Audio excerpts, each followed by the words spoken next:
राधे राधे भक्तों, क्या आपको पता है महर्षि वाल्मीकि द्वारा रचित रामायण के बालकांड में कुल 77 सर्ग हैं। सर्ग का अर्थ होता है अध्याय। तो आज हम इन्हीं 77 अध्यायों में से 4 अध्यायों के बारे में जानेंगे। वाल्मीकि के बालकांड के ये 4 अध्याय जो हैं, इन्हें रामायण की प्रारंभिक भूमिका कहा जाता है। तो बालकांड का प्रथम अध्याय है नारद मुनि और राम कथा का संक्षेप। बालकांड के प्रथम अध्याय में महर्षि वाल्मीकि और देवर्षि नारद के बीच संवाद का वर्णन है। यही अध्याय पूरी रामायण की भूमिका माना जाता है। महर्षि वाल्मीकि एक दिन विचार करते हैं कि इस संसार में कोई ऐसा पुरुष है या नहीं जो सत्यवादी, धर्मात्मा, कर्तव्यनिष्ठ, पराक्रमी, दयालु और आत्मसंयमी हो। वे ऐसे आदर्श मानव के गुणों के बारे में चिंतन कर ही रहे थे कि तभी वहां देवर्षि नारद पधारते हैं। वाल्मीकि जी नारद मुनि से प्रश्न करते हैं, हे नारद, इन संसार में ऐसा कौन पुरुष है जो सभी श्रेष्ठ गुणों से युक्त हो, जो धर्म का पालन करता हो, सत्यनिष्ठ हो, पराक्रमी हो, कृतज्ञ हो और प्रजाजनों का हित चाहने वाला हो। नारद मुनि मुस्कुराते हुए उत्तर देते हैं कि महान पुरुष का जन्म इक्ष्वाकु वंश में अयोध्या नगरी में राजा दशरथ के यहाँ हुआ है, जिनका नाम है प्रभु राम। नारद मुनि श्री राम के गुणों का संक्षेप में वर्णन करते हैं। श्री राम सत्य के पालन करता है, वे धर्म में अडिग हैं, प्रजा वात्सल्य और करुणामय हैं, पराक्रमी और शत्रुओं का नाश करने वाले हैं, माता पिता की आज्ञा का पालन करने वाले और सभी प्राणियों के हितैषी हैं। इसके बाद नारद मुनि श्री राम के जन्म से लेकर राज्याभिषेक तक के संपूर्ण कथा का संक्षेप में वर्णन वाल्मीकि जी से करते हैं, जिसमें वनवास, सीता हरण, रावण वध और रामराज की स्थापना का संकेत दिया जाता है। यह कथा सुनकर महर्षि वाल्मीकि के मन में श्री राम की जीवन गाथा को विस्तार से लिखने की प्रेरणा उत्पन्न होती है। इसी से आगे चलकर रामायण की रचना का मार्ग प्रशस्त होता है। यह अध्याय रामायण का सार है। श्री राम को मर्यादा पुरुषोत्तम के रूप में प्रस्तुत करता है, आदर्श मानव के गुणों की परिभाषा देता है, रामायण की कथा की नींव रखता है। बालकांड का द्वितीय अध्याय क्रौंच वध और प्रथम श्लोक की उत्पत्ति। बालकांड का द्वितीय अध्याय रामायण की रचना की भावनात्मक और काव्यात्मक उत्पत्ति को दर्शाता है। यह सर्ग करुणा, संवेदना और धर्म की गहरी भावना से जुड़ा हुआ है। महर्षि वाल्मीकि एक दिन अपने शिष्यों के साथ तमसा नदी के तट पर स्नान करने के लिए जाते हैं। नदी का जल अत्यंत स्वच्छ और शांत होता है। वहाँ का वातावरण अत्यंत सुंदर और मनोहर होता है। उसी समय वाल्मीकि जी देखते हैं कि पास ही क्रौंच पक्षियों का एक जोड़ा प्रेम पूर्वक विहार कर रहा है। दोनों पक्षी पूर्ण आनंद और निश्चिंता से मग्न होते हैं। अचानक वहां एक शिकारी आता है और निर्दयता पूर्वक नर क्रौंच को बाण से मार देता है। नर पक्षी वहीं प्राण त्याग देता है। नर क्रौंच के मारे जाने पर मादा क्रौंच अत्यंत करुण स्वर में विलाप करने लगती है। उसका दुख देखकर महर्षि वाल्मीकि का हृदय द्रवित हो जाता है। उनके भीतर करुणा और शोक की तीव्र भावना जाग उठती है।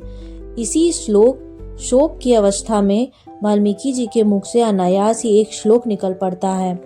मां निषाद प्रतिष्ठाम त्वमगमः शाश्वती शमः यत् क्रौच मिथुनादेकम अवधि काम मोहितम।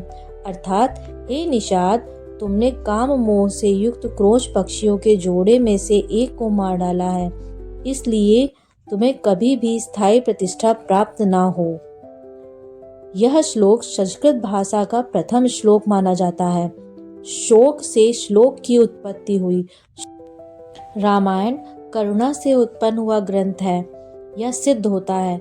वाल्मीकि स्वयं इस बात पर आश्चर्य करते हैं कि उनके मुख से यह छंदबद्ध वाणी कैसे निकल गई। करुणा को धर्म का आधार बताया गया है इस अध्याय में। काव्य की उत्पत्ति का आध्यात्मिक कारण और अन्याय के विरुद्ध नैतिक चेतना, रामायण के करुण रस की नींव, यह सब इस अध्याय से पता चलता। अब हम बालकांड के तृतीय अध्याय की तरफ चलते हैं। तृतीय अध्याय, ब्रह्मा द्वारा रामायण रचने की आज्ञा। बालकांड के तृतीय अध्याय में यह बताया गया है कि रामायण की रचना को ईश्वरीय स्वीकृति और दिशा कैसे प्राप्त हुई। द्वितीय सर्ग में क्रौंच वध से उत्पन्न शोक के कारण महर्षि वाल्मीकि के मुख से एक छंदबद्ध श्लोक निकलता है। इस श्लोक को बोलने के बाद वाल्मीकि स्वयं आश्चर्यचकित हो जाते हैं कि उनके मुख से यह काव्यात्मक वाणी कैसे प्रकट हुई। वे उसी श्लोक पर बार बार चिंतन करते हैं और सोचते हैं कि यह श्लोक छंद, लय और अर्थ तीनों से पूर्ण है। उसी समय चतुर्मुख भगवान ब्रह्मा अपने दिव्य स्वरूप में वहां प्रकट होते हैं। उनके साथ देवर्षि नारद भी होते हैं। भगवान ब्रह्मा वाल्मीकि से कहते हैं कि यह श्लोक साधारण नहीं है, यह ईश्वरीय प्रेरणा से उत्पन्न हुआ है। शोक से श्लोक उत्पन्न हुआ है। ब्रह्मा जी वाल्मीकि को आदेश देते हैं कि तुम इसी छंद से श्री राम की संपूर्ण जीवन कथा की रचना करो। वे यह भी वरदान देते हैं कि रामायण में जो भी लिखा जाएगा वह सत्य होगा। तुम्हें राम कथा का पूर्ण ज्ञान स्वयं प्राप्त होगा। कोई भी तथ्य असत्य नहीं होगा। ब्रह्मा जी बताते हैं कि श्री राम धर्म की रक्षा के लिए अवतरित हुए हैं। रावण और अधर्म का विनाश करेंगे। आदर्श मानव अर्थात मर्यादा पुरुषोत्तम कहे जाएंगे। इसीलिए उनकी कथा लोक परलोक दोनों के लिए कल्याणकारी होगी। रामायण को ईश्वरी स्वीकृति देता है यह अध्याय। वाल्मीकि को आदि कवि का स्थान और काव्य, धर्म और सत्य का समन्वय, यह सब हम इस अध्याय में जानते हैं। बालकांड का चतुर्थ अध्याय, लव कुश द्वारा रामायण का गायन। बालकांड का चौथा अध्याय यह बताता है कि रामायण कैसे लोक में प्रसारित हुई और उसका पहला सार्वजनिक पाठ कैसे हुआ।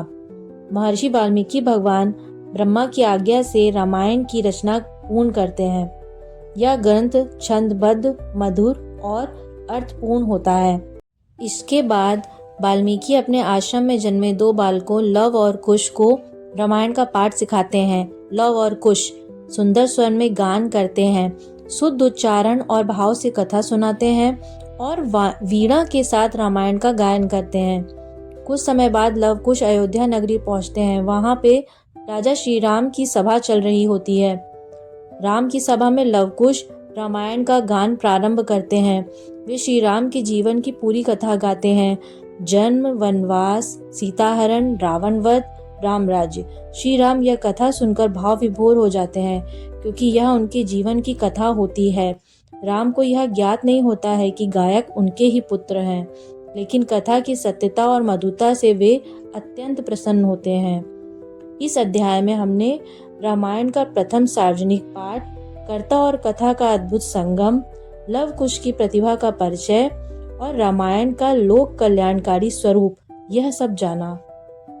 बालकांड का चतुर्थ अध्याय यह दर्शाता है कि रामायण केवल लिखित ग्रंथ नहीं है, बल्कि गायन और श्रवण की जीवंत परंपरा है। भक्तों, आज हमने महर्षि वाल्मीकि द्वारा रचित रामायण में से बालकांड के 4 अध्यायों के बारे में जाना। आगे हम बाकी अध्यायों के बारे में भी अध्ययन करेंगे। भक्तों, अगर आपको मेरी यह वीडियो अच्छी लगी हो तो कृपया करके मेरे साथ बने रहें। राधे राधे, धन्यवाद।